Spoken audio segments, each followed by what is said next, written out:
Hi, everyone tuning in. We're just waiting a second to go live on all our platforms. And once we're all connected, we'll get started right away. In the meantime, feel free to send us some questions in the chat and we'll have them addressed during the episode or if afterwards if we need to.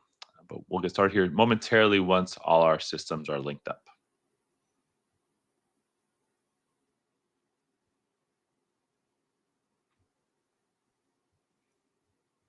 Okay, we're all connected, so we'll go ahead and get started here in a few more seconds.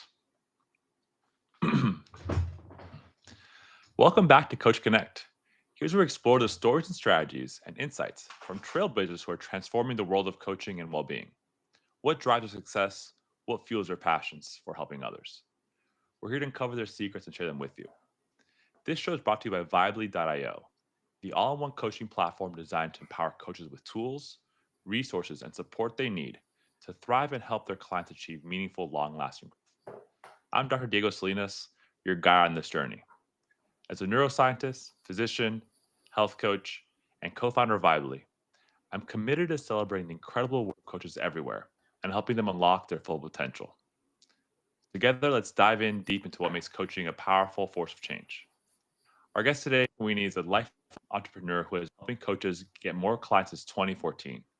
He's the host of the Natural Born Coach podcast, which has released over 900 episodes, and the Tarzan of the Coaching Jungle Facebook group, which is almost 3,000 coaches in the community.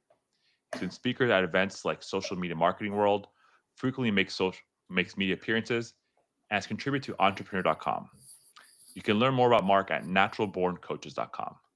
Marc, thanks for being on episode today. Hey, Diego. Thanks for having me. Great. And so we usually kind of get started with a little bit of a kind of background story, right? So what kind of got you to the world of coaching, discover coaching, and evolve to where you are today? I always joke that when I was a toddler growing up, that was my dream to either play shortstop for the Toronto Blue Jays or become a coach. And no, I'm kidding. It wasn't that early. But to make a really, really long story short, my background's in real estate. I spent decades in that world right out of university and build up a big business here in Canada, real estate business. Everything was going great, hockey stick growth. Then everything collapsed and it was so I didn't know much about coaching previous to that. But after that had happened, I was helped back to my feet by a couple different coaches. And I'd consider one more of a mentor than a coach. And when I was ready to get back into business, 2014, what do I want to do? I thought, wow, this is a great world to be in because I now had a front row seat to see what coaching could do for people. And that was March of 2014. And here we are today, 11 and a half years later-ish. Wow. Yeah, Marc. And so curious. So you started, so mentor kind of opened the doors for you, and then you started opening the doors for a lot of people as well. So how'd you go from doing coaching is helping serve and support other coaches? So when I first started coaching, I was very general with who I want to coach. I said, I want to work with any entrepreneur because I feel like entrepreneurs get the short end of the stick often in society. They don't get the credit they deserve. It's getting better now, I think, than in the past, but entrepreneurs still don't have those supports. And I think I'm going to work with any entrepreneur, business owner. And what I discovered early on was the importance of niching down. Of course, even though I'm Canadian, I use the American pronunciation of niching. Tomato, tomato, right? Yeah. So I looked at my business at that time, and I had some clients, and two of the clients were coaches. Not to say anything bad about the others, but I had more fun with working with the coaches. It felt like a better fit. And I said, I really should narrow this down further. And that's what I did. I basically planted my flag in the ground back then and said, I'm only going to work with coaches, supporting them. And even to this day, if someone approaches me, which does happen sometimes, they see my stuff on social media, they hear the podcast or something, and they're not a coach, they own a widget business, whatever. I say, hey, look, I only work with coaches. However, I can refer you off to a coach who can help you because I've met a lot of coaches over the years, a lot of good ones. And I've stuck in that lane since then, and it's worked really well. So a little bit kind of the niching down and really just what you were tend to be drawn to. And I guess, Marc, what is it about working with coaches that you really if you can say, drew you to it or you really enjoy? Well, first off, they grasp the concept of coaching, the benefit, which it's a Mm, little more difficult if you're working with Roy, who owns he's a garage or mechanic shop, right, in your local town or whatever, because he probably hasn't heard of coaching before, and you're trying to get over those hurdles. hmm But I also find that coaches, and you've probably seen this being in the world, Diego, they are super when it comes to investing in themselves. Like they're constantly buying books, programs, or going to conferences. They're always in learn mode. They're almost like addicts. Like they have to learn in a good way. That's a good addiction to have.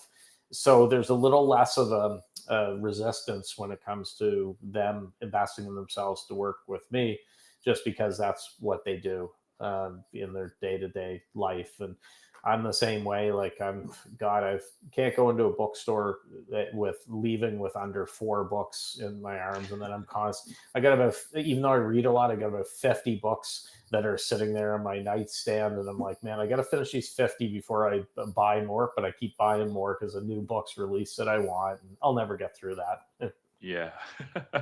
Yeah. So coaches are really coachable, and if, they're lifelong learners, right? And so They really are, found your yes, people. yeah. Yeah. And oh, please go ahead, Mark, please. Oh yeah, I was just going to say, and I always say that to coaches, you have to continue learning because we have to outlearn our clients, right? If we Mm, stay stagnant and we don't grow, we don't improve, then we're not as effective when people are hiring us. So I believe that if you're the same person that you are today versus last year on this day in September of 2024, something's wrong. That's not good. So we have to stay ahead of our clients. yeah. It's like a little bit of kind of walking the walk or talking the talk, and then the more we have more resources, more tools we have, the more we can support our clients. Exactly. Yep. Yeah. And so, Mark, so since over a decade now supporting coaches, what would you say kind of overall is geez, a few of the kind of, I'll say, pitfalls or maybe kind of things that you encounter when coaches are starting off that kind of keep them trapped or keep them locked in? I think perfectionism is one thing. For a Mm, new coach, especially when they get started, they think, well, I have to have the perfect business plan and I need to have everything figured out before I step out onto the battlefield. And as you know, that's impossible. yeah. There's still things I'm working on over a decade later. So that's one of the things, which is really maybe it's a subconscious way of them not having to take action. Because if they're tinkering on the website and the logo or a PDF or whatever, they don't have to get out there and actually talk with potential clients and get rejected. No one likes to be rejected, doesn't feel very good.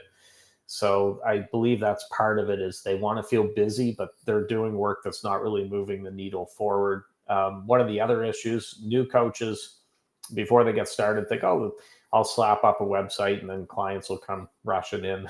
And it doesn't work like that, unfortunately. Or they feel like they're going to spend the majority of the time, 80% of the time coaching, and then the other 20% will be a little bit of marketing and some back end stuff. But for the most part, I'll be coaching the majority of the time. And it's usually the reverse. You're probably spending 80% of the time finding clients, and you're lucky if you're spending 20% of the time actually coaching. Yeah, a lot there actually. Maybe pack some of that. So the first part was um, that perfect tendency, right? And it's a phrase I use a lot. Don't let perfection be the greatness. And I see this a lot in people I mentor, or people on the platform as well. Kind of like waiting for this grand reveal, almost, right? Like here's this perfect, everything is set up nicely. And the way I like to frame it in a coaching mindset is this is a process, right? Like your clients are going through the process. Becoming an entrepreneur or having a practice is also a process. And there's a saying in Spanish, I'll say in Spanish and English too. It's el camino se hace andando. It means the road is created by walking, Hmm. right? And so I think people forget that trying it out, trying a quick video or doing your elevator speech or trying to work on things, that's how you do it, not that it's all done and then you're ready, right? That there's actually a process to it. And to your point along this line, I think goes really hand in hand here is this idea of productive procrastination, Right. right? And for those who aren't familiar with this term, This is something actually last week with my client. This came up. It seems like you're being productive. That's why it's productive, but you're procrastinating. So to the point of, if the main goal is to talk to that client, if you spend, a week in a logo, which end of the day is not going to make or break you. Let's be real. It's not the logo that has some element to you for work together. You're doing something that seems productive to really procrastinate on a thing that is challenging for you, or unsure of, or for some reason is bringing some anxiety. If it makes anyone feel any better, my first website for coaching was awful. It's not the fault of my web guy, because we're still working together years later. It was more the fault of my budget. I started with and not even a shoestring, a dental floss budget. So I didn't have a lot to spend on fancy stuff. But the key is I got it out there, right? And the Yeah. same goes with my podcast. I have not listened to my early episodes. And that's probably on purpose, because I would cringe if I went back to. We're in episode number 937, I believe, this week. If I went back to the first 20 episodes, maybe even 100, I would probably be like, oh my God, this is not good. But I got started, I just jumped in there, and I know people who are in the podcast editing world who do that for a living. And I've been told a number of times that there's a lot of new podcasters that will listen to that first episode 5, 7 times. And they're asking them, oh, gee, I said, at the 19-minute and 22-second mark, can you remove that? I don't like how I said this. And they're just, so my advice, whatever action you're taking, if it's coaching, business, podcasting, starting an email list, is you're gonna have to get your hands dirty and get messy and just get out there and make mistakes. But the cool thing is, you can look back and see the evolution. So I was listening to AJ's the host of the Y Files, one of my favorite YouTube channels. It's one of the most popular on the platform. And he was being interviewed recently, Sean Ryan, he was on his show. And he said he cringes at the early ones, like they were god awful, he says, but they're also a way to record his growth, because his people, his community look back and they're saying, oh my gosh, you've come along so far along, it's so much better now, or whatever. So he has resisted the urge to delete them for that reason. He thinks that overall that it's probably a positive, showing that evolution. Kind of to your earlier point, Mark, if you're the same person you were a year or 2 or 5 ago, you haven't made any change, right? And so almost looking these opportunities, right, whether it's your business or even working with the clients. A lot of coaches early on maybe say, well, oh, I said something in session I wish could take back, or I did X, Y, and Z. Okay, it's failing forward, right? It's not failing if you learn something from it and take a learning and moving forward. We have to be brave enough to fail out loud, to fail in front of others, and to learn from those mistakes and to need future action. And people aren't noticing our mistakes as much as we think they are. So really quick story that highlights this, which I've never forgotten, is years ago, I forget when, probably 15 plus years ago. Do you remember the whole Anthony Weiner controversy? Yeah. Anyone who doesn't know, Anthony Weiner was a rising star in the political world in New York. And I'll keep it PG-13 here. I don't want you to get an R rating on your show, but unfortunately, he was chatting with women on Twitter that weren't his wife, and he sent a picture of his private parts. He had the worst last name for it. A guy named Wiener shouldn't be doing this, but he tweeted out the picture instead of sending it by private message, and it went out to tens of thousands of followers, which was obviously mortifying, I'm sure, for him, and quite embarrassing. And it was a talk of, I'm a political nut, so I heard about it, but even people who aren't into politics had heard about it. So Mel Robbins, who's written some books, The 5-Second Rule and Leptin Theory and stuff like that, she had a column for Success Magazine years ago, and she wrote in that column that she was catching a cab in New York City, which is kind of like the epicenter of this whole Weiner scandal, Anthony Weiner thing. And she was making conversation with the cab driver, and instead of like asking about the weather or whatever, she goes, "That's pretty crazy about Anthony Weiner, right?" And the cab driver's like, "Who?" And she goes, "Oh, Anthony Weiner, the politician." And she explained the thing. He's never heard of him. I don't know.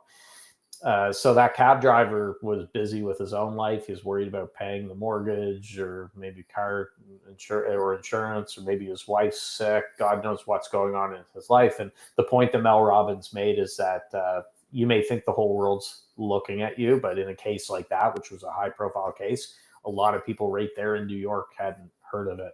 And I always remember Yeah. that story. It's if you make a mistake, in your mind, it seems like everybody's looking, but that's probably not the case. Yeah. And I would say for my, it's a great, extreme example. And for coaches, I'll see people while I'm mentoring, they get nervous. And I say, we're asking our clients to do a lot of work. Hmm. What's their vision? What's their values? Like, what is going on in their life? All these moving parts, right? The reality is there's not much room mentally to start judging you. We're asking to do so much work. There's not, and if they are, either maybe we all make mistakes, or just frankly they're all procrastinating on their own work Yeah, in a sense, right? So I would say to all those coaches out there, the clients are doing more work than you're doing in session, and they're focused on other things, right? You can just be there to support them. And Mark, you mentioned something you said earlier about that ratio of kind of building your business versus seeing clients. I think people see, oh, solo coaches, look at this hourly rate, and we should get an hourly rate. But the reality of any entrepreneurial experience where you're in the service industry is that it takes a lot of time, especially the beginning. This ratio is much when you're starting off, right? It's always more kind of admin time. But at the beginning, it could be, I would say 10 to 1, 12 to 1 kind of ratio. Hopefully, it becomes more like a 1 to 3, 1 to 4. But there's this, I see coaches say, well, it's been 3 weeks and I don't have any clients. I'm stopping trying my private practice. Well, no business is going to be in 3 weeks successful. So I think it's also a waiting too long to get started, or not enough patience once you do it, and realizing that a full-time solo practice doesn't mean I have 40 hours of scheduled clients, but I am working 40 or more hours between servicing clients and working on admin and getting new ones. exactly.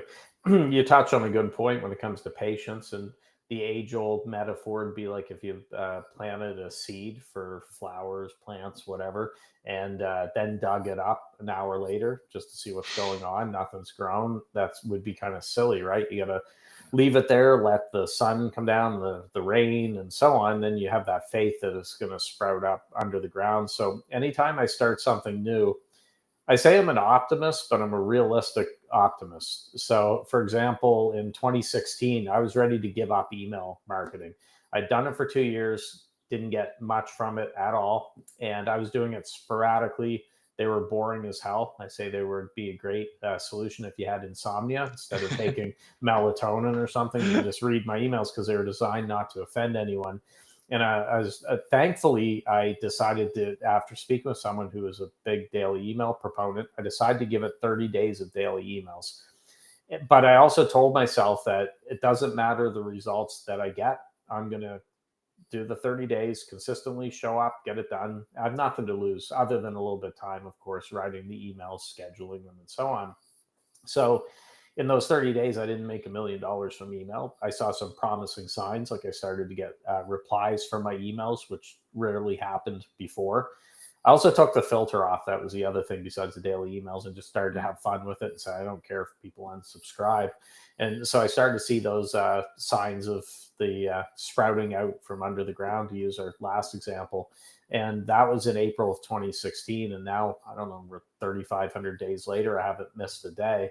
But anytime I start something, I say I'm not going to quit it if I don't see results within the first few weeks or the first month.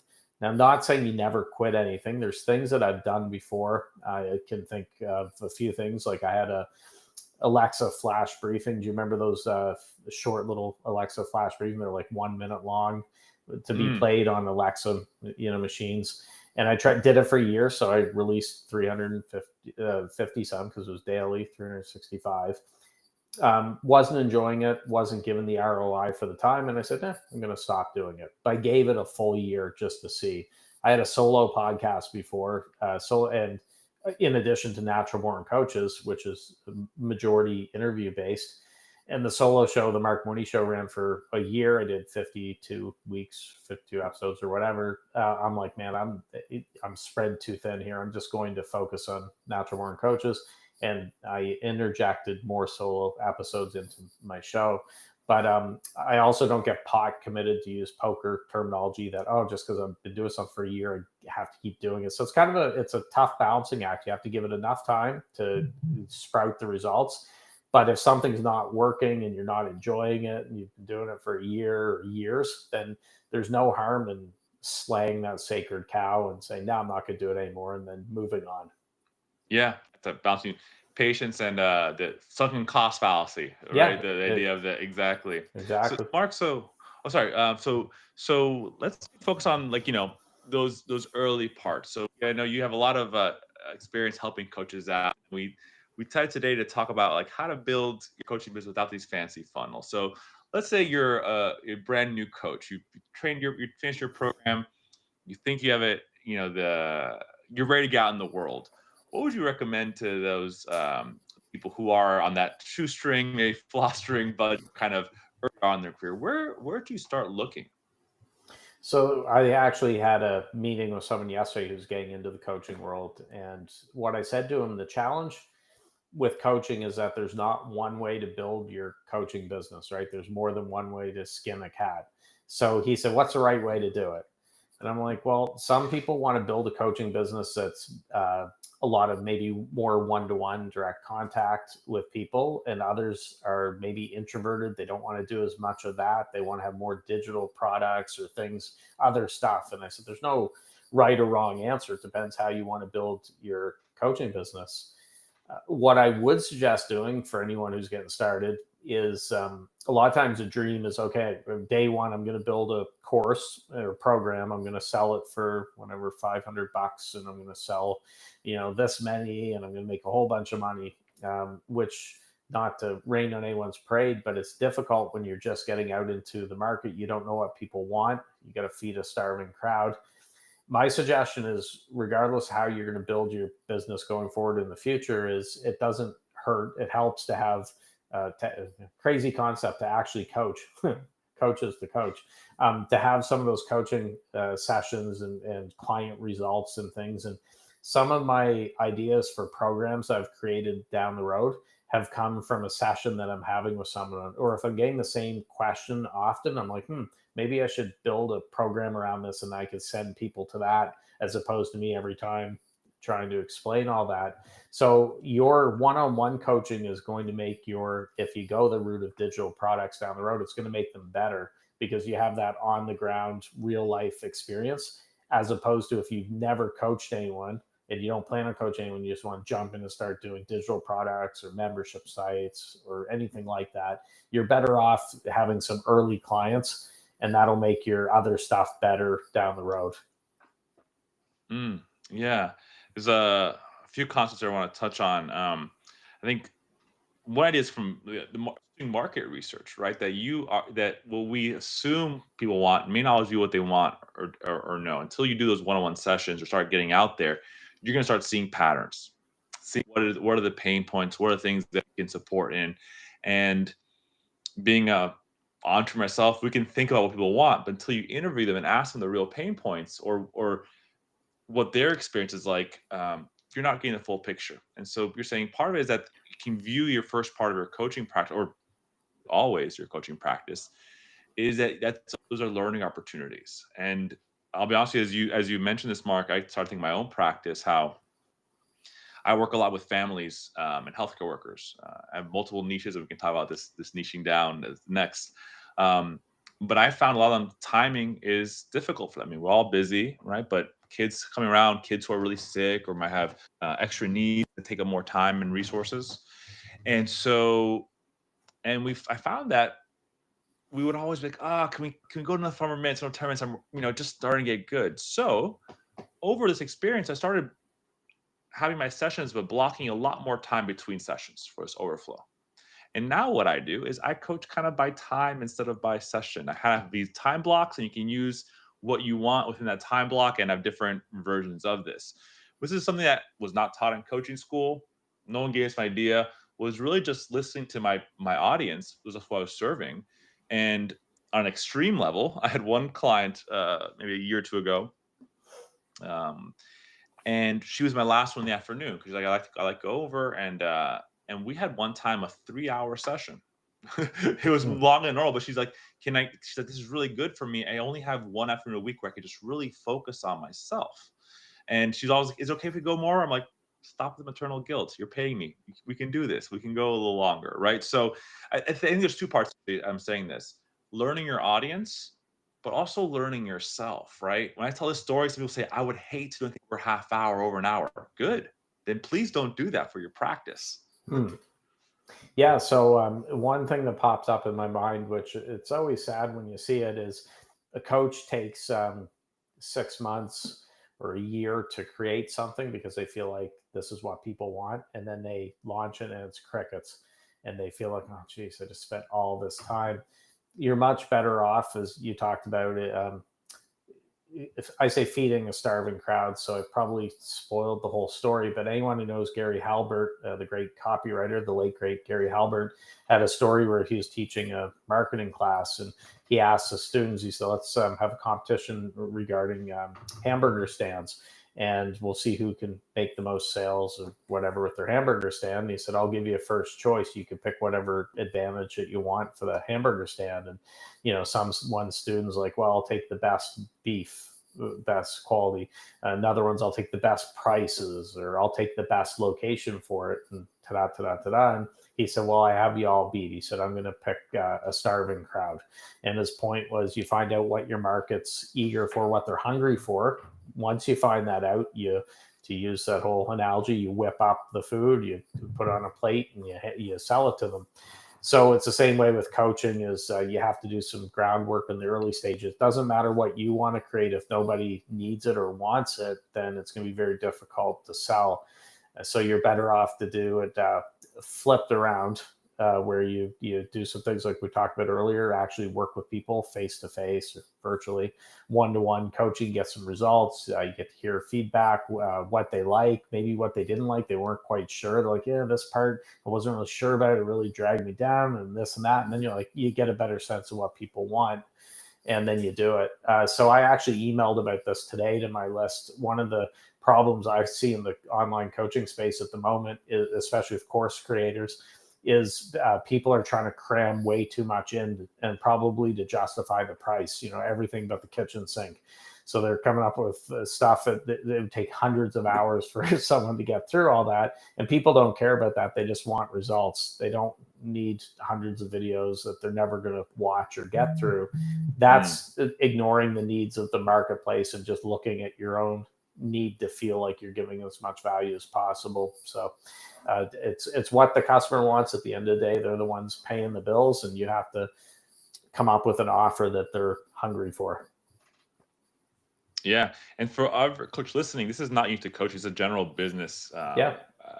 right? So we see a lot of companies, and my co-founders will tell this in tech. They'll build these things thinking people really want it, and then to the point it's kind of cricket. So, and one thing we're doing viably is that we launch committees and people we do research with.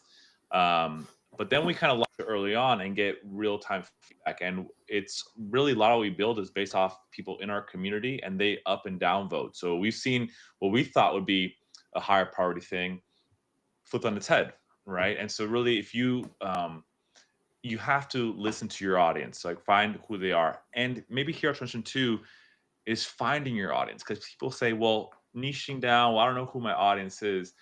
I want to say that, at least personally, I think it's okay to discover that as you go. And I'll use an analogy from medical school. So in medical school, people say, "What do you want to do?" I was kind of pretty open, but I do love working my hands. I'm a tinkerer. I love tinkering with stuff. I love playing guitar. And I was like, oh, maybe surgery could be interesting. I'm good with my hands. It's complicated, right? But then when I did surgery rotation, and my dad's a surgeon, so no offense to any surgeons, but I was bored out of my mind Hmm. because everyone's sleeping. You can't talk to them. And I realized, while what I enjoy about medicine was the connecting with someone. And people used to scoff at, oh, pediatrics, there's a bunch of kids with snotty noses and the moms are so annoying. It's this. I loved that environment of teaching, educating that was complex socially. That was more my jam than complex Yeah. kind of manually. And I can get my satisfaction here from playing guitar and tinkering. So I tell medical students, like, listen, you're only going to know by rotating through and seeing what it's like. So I think, well, I'm curious your thoughts, Mark, but I also will try multiple things out because I've seen coaches spend 6 months building a website based on this one niche that they're surely going to love. And then 3 months are like, this is not the kind of work I like to do. Yeah, I had a client once years ago who wanted to become a coach, and specifically a coach for men who are going through breakups, because he went through a really bad breakup and he got through to the other side and he wanted to help the men. So that's a very commendable vision, right? So he got out there and got some clients, started to get going. And what he realized really early, he said to me, he's like, I can't do this. It's like he was very, he soaked in the emotions. It was very heavy, like when he had a session, because I'm guessing it brought up a lot of bad memories from probably his breakup, but that was very awful with it. And he said, I don't think I want to do this. And I said, hey, look, you're not tied to that niche that you choose. You're not married to it forever. You tried it and you weren't feeling it. If it's not a hell yes, and it should be a hell no. But this is progress, just like any laboratory doing experiments. Even if it fails, then it's a win, because you know what doesn't work. And that's the problem with niching. I feel like coaches put so much pressure on themselves because, like, well, I'm going to be doing this for the next 30 years, so I got to make sure I nail this down. And I'm like, oh my gosh, like you're not getting married here, or choosing a life partner. So you could try it. Worst case scenario, it doesn't work, you could pivot. I know some coaches, not saying I recommend this necessarily out of the gate, but that have really two niches. Maybe they're really good with business stuff, but then also they've done really well with relationships. And I've seen coaches before, you go to their website, it's like a fork in the road. It's like, are you here for help with your business? Click here. Are you here for help with relationships? Click here. You're filtering them whichever way. One of my coaching friends, very successful coach, huge podcasts, everything. He told me he's gone through 4 evolutions of his, like with niches. And he said, who knows, I might go through 5 or 6 by the time I'm done. But now, that being said, I would recommend against going to the hot niche of the day, and you always see these trends going on. Not to knock AI. I know there's a lot of things there, but I do feel like a lot of people are jumping into AI because they think, well, this is the way of the future and this is where all the money is. I had a call once with a coach, and I always remember the story. She was an executive coach who booked a discovery call because she wasn't getting any clients. And when we first connected on Zoom, not to judge, but she didn't look like an executive coach. You probably have an idea when you hear executive coach, right? When you think of stock photos and you're Googling. She was the opposite, where she kind of came across like a little bit hippie-ish, tree hugger, very artistic, artsy, not what you would think with a typical executive coach. And so I was trying to dig in to her business to find out what was going on. And one of the questions I'd asked, I'm like, well, how did you decide to become an executive coach? And she said, I heard that's where the money is. It's easier to sell there. And I'm paraphrasing here, but she basically said, I just find like executives are assholes, and she wasn't big on like capitalism, whatever. So I said to her, that could be your issue if you don't like your target market. If there's some deep-seated, dislike there, that's going to be difficult. It's going to come, but that was probably coming through in her marketing and her content and any calls that she had. So don't choose a niche just because you think, hey, this is the easiest way to make money. Now, you have to make sure that you can make money with that niche, of course, but that shouldn't be the sole determining factor. Yeah. As we're talking, it's really, you mentioned so many ways to skin a cat. It's because we're all individuals like our clients are, and there's so many factors. It's what we enjoy, what's going to help put food on the table, right? This combined approach. And I see a lot of coaches say, oh, executive, whatever that is. I hear people charge a lot for that. I want to do that. Right. And it's really, are you the right, similar to for medical students, right? You couldn't pay me X on money to be a surgeon. I'd be bored out of mind, because only you're the one doing the work, not your friends, not your colleague, right? You're the one sitting there talking to those people population. If you don't talk to families, don't do family coaching, right? Just because, right? So really, it's kind of understanding yourself and your audience and how these both things are coming together. Exactly. You got to, I know it sounds like common sense to say love what you do, but if you are rolling out of bed in the morning and you're just dreading your day because you're doing X, then that's probably a good indicator that you should make a shift. Yeah. And I'll say from like maybe a neuro perspective, right? That people pick up on authenticity. Like if you look at little kids, they're really good at reading people, and they have to be for their survival, right? I taught preschool for a year. One day, I was in a bad mood, got an argument with someone. They're like, "Mr. Diego, why are you sad? Do you miss your Hmm. mommy?" I was like, "I didn't realize I was having that stink face on," right?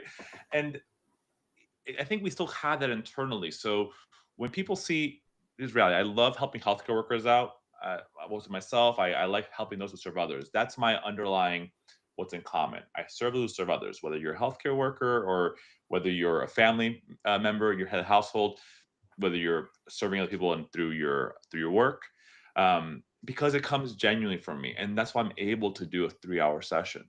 Now you could look at weight loss, right? I've done work for a company before for a couple of years, and probably 3/4 of my clients, so 2/3, something like that, were related to weight loss. And I was effective enough at it. My clients had good results, right? They kept on wanting to come back, but it wasn't my heart of hearts, all right? And so I was able to do it, but it kind of burnout could also come from boredom or just not being attached to something. And while I was okay at doing this, and again, on paper effective enough, I don't view myself doing a 3-hour session for weight loss. And so I prefer to others who do have those passions there. So really your passionality is what's going to connect with your audience. And I think a lot of coaches, um, Mark, have imposterization. Like, why me? Why should they choose me? This is what I've come to say recently. People like us or don't like us for reasons almost beyond our control, what we know. But if they don't see you, they can't make that decision. So we have to go out there and push out there before people are going to decide, are we a good fit? Yeah, and they put way too much weight on family, friends, someone that went to high school with. So I had a client years ago who she wasn't getting the content out that we had agreed upon for homework after our one-on-one sessions. And I know because I stalk my clients, I'm connected with them on social media, and I support their posts and everything else. And I was trying to figure out why, and I was digging on one of our calls, and she admitted that there was one person that she had gone to in high school, to English class in high school, that was on her Facebook, and she was worried about what they were thinking, like, who's this person to think, she's a coach or whatever. And she realized once we exposed it to the light and kind of unpacked it there, how that was the wrong way to look at it, and it was kind of silly. But the challenge with especially people closest to us is, let's say you're a coach and you're talking about some big things to help people improve their lives and stuff.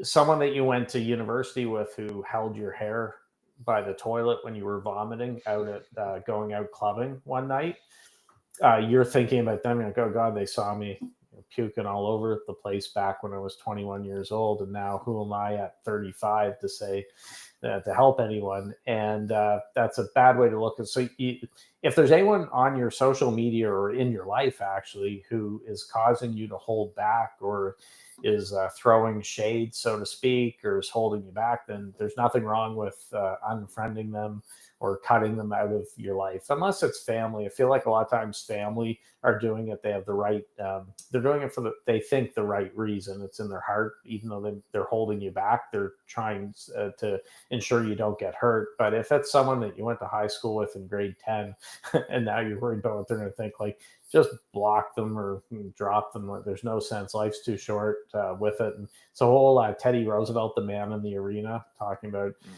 that. I put a lot more respect or support for the person in the arena as opposed to the one in the peanut gallery that's working a 9 to 5 that they hate. They're just like, mocking or throwing shade again at the person who's in the arena. Like, nah, that life's too short. Move on. Yeah. I said, even if you have 10 million followers, you get a million haters. That's not who you do it for, right? And it's kind of about finding your audience. And when you're out there, people will like you, neutral, dislike you. It's kind of how life goes, right? But you're not going for those who dislike you. You're trying to find your audience, and there's enough people out there that we all have an audience that we connect with. Well, you know, the funny thing, and I'm sure this applies to most coaches, you could get 99 positive comments, like glowing stuff, and then there's one anonymous troll from their mom's basement 1,000 miles away, and that one sticks in your mind as opposed to the 99 positive Yeah. things. So you're not alone if you're feeling that way, but you really do have to develop a rhino-like skin, especially online if you're doing your coaching business. In the past, people, of course, may not like you, but if they're complaining about you, it's behind closed doors, it's not getting back to you, probably. Nowadays, everybody's accessible. They're building a brand online. Anyone with internet access can, within 30 seconds, type some sort of garbage that's designed to drag you down. And a book I would recommend, I'm not sure if you've read it, Todd Herman's The Alter Ego Effect was an excellent book. And Mm. basically, he argues that you create an alter ego, so you're kind of separating things. So the best athletes in the world, actors, musicians, and so on, have created alter egos to protect their real self. So if the alter ego is getting criticism, and it's not going to kill you, but basically, it's like you're adopting another persona. You're Clark Kent in your personal life, but you're Superman when you're out on whatever stage it is, business or sports or whatever. And it does make it easier. So I'd recommend the alter ego effect. I had Todd on my show, and it was one of the best podcasts that has been on Natural Born Coaches. It was excellent.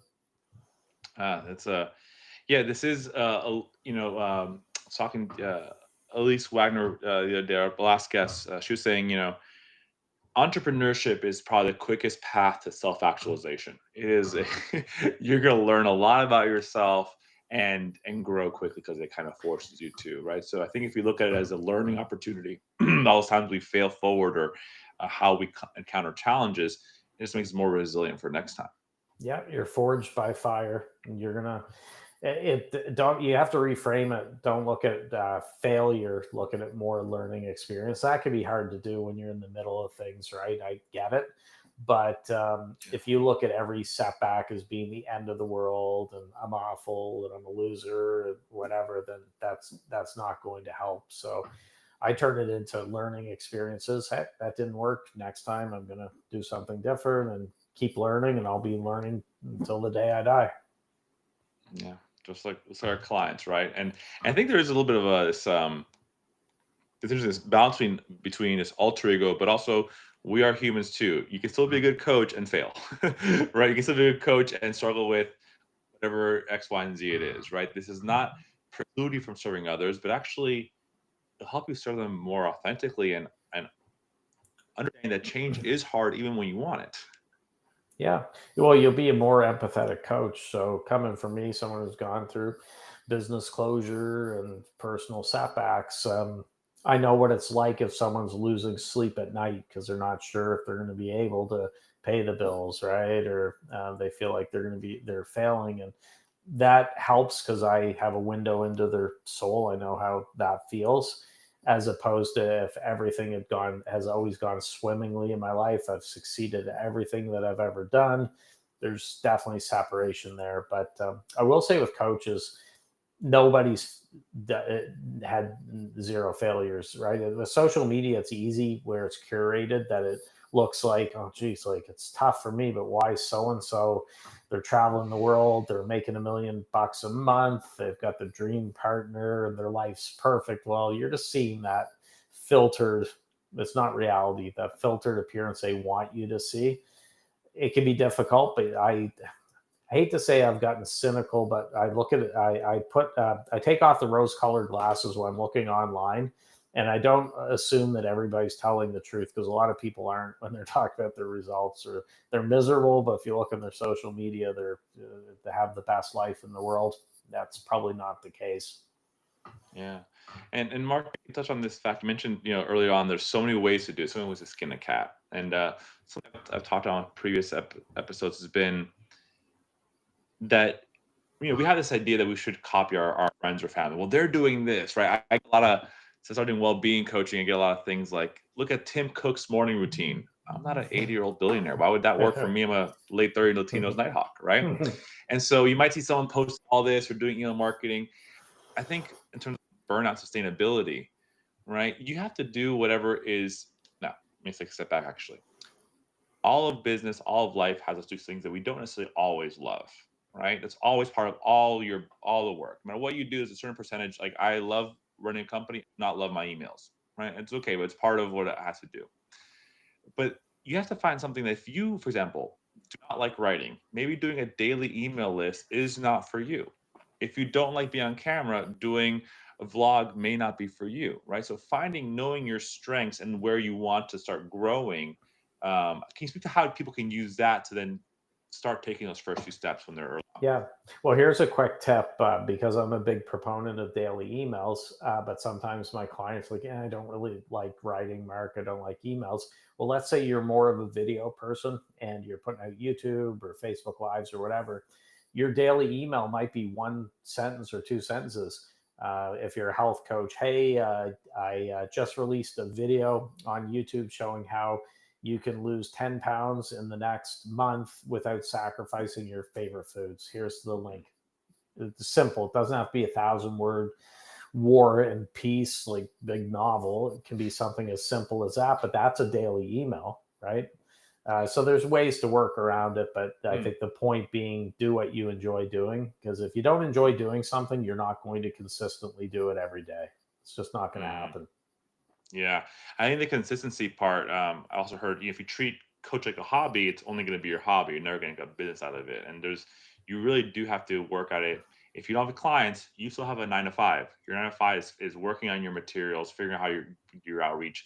You can't treat this as a side hustle and have to be a full time job, or even not even a hobby, right? Like in the afternoon, do an hour a day and hope this is going to turn into magically a full client roster. Yeah. One thing I will say just on that though is a lot of times people think they have to quit their job if they have a 9 to 5 and go full, like, head first into the pool, which I wouldn't recommend doing because then you're going to be stressed out. You're going to be feeling like, oh my God, I need to get clients. I'm going to work with that jerk who I could tell's a total a hole, but I'm going to just take his money, work with him. And that's not the way to do it. So there's absolutely nothing wrong with holding on to that 9 to 5, paying the bills, and then building it on the side. You have enough hours. Now, some people they make it look like they're working 100 hours a week, but how much is that spent doom scrolling the social Mm, media feeds and sending memes in the group thread for tax? So they're just wasting time. If you're really very concentrated with the work you're doing on the side, let's say in the evenings, if you're working 9 to 5, if you have a couple hours in the evenings or after the kids are in bed, you can build a business that way. And then you wait until it's up until to the level that your day job is, and then you then you give your notice and quit. But you don't want to quit today and day one. You got nothing going on yet for coaching. That's going to be very stressful. yeah, yeah. Thanks for that kind of follow up, Mark. Yeah, it's you know, if you're doing something new, it's going to take a while to learn that too, right? So looking at what your resources you have in terms of your family finances and what needs to be taken care of, also so that those choices have to be part of your business strategy moving forward. Any business has a budget and a runway, right? So as you as being a solopreneur, you have to make sure those are taken into account. And I'm hearing from you is a lot what you went to the platform, flexibility, maybe look at multiple niches, try different things out, try different schedules out, that you're gonna learn it from walking that road. And Mark, I know we've a little we're kind of come to the end of our time here today. Any kind of last minute, high yield tips or advice or things that you wish that you could you knew yourself earlier on and that you see you're constantly helping those that you serve. Well, one thing I would see, especially for new coaches, is I hope they're not charging by the hour, like trying to sell a session or a pack of 3 sessions. Very difficult if you're doing that for a few reasons. First off, it's to sell those can be a lot of work. And even if you are able to sell enough to fill your calendar, you then have to fulfill what you've sold. You're going to get burnout. The other issue is, let's say you're charging, I'll just throw it out there, $150 an hour for one session. and you're sitting across the table from Mary Smith, and she's like, "Well, wait a minute, I make $30 an hour. Diego's telling me he's worth 5 times what I make. I work my butt off, and you know what I mean?" And they're kind of comparing that. So I recommend doing packages, however you do it, minimum 3 months. It could be 6 months, could be a year. Preferably not month to month, because then you're having to get into renewals every single month, and that's a pain.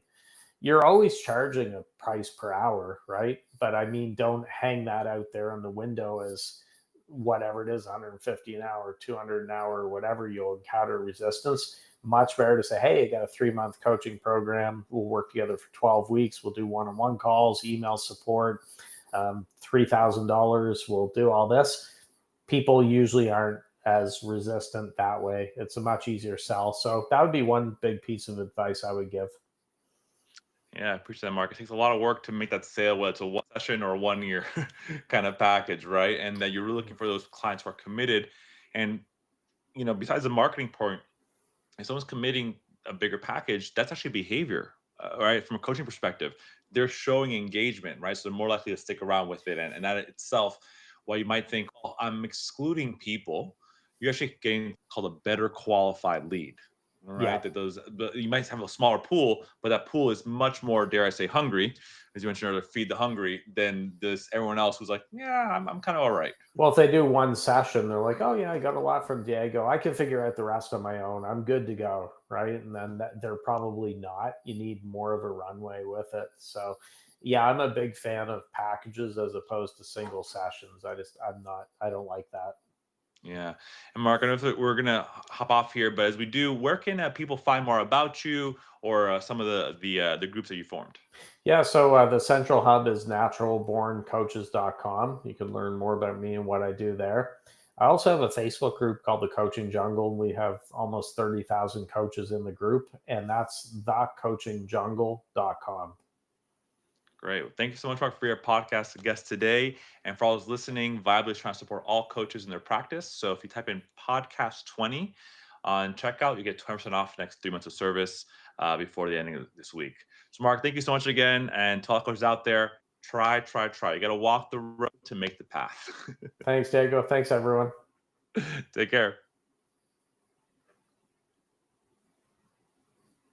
All right. Great, Mark. Thank you so much. So I went a little bit over the time.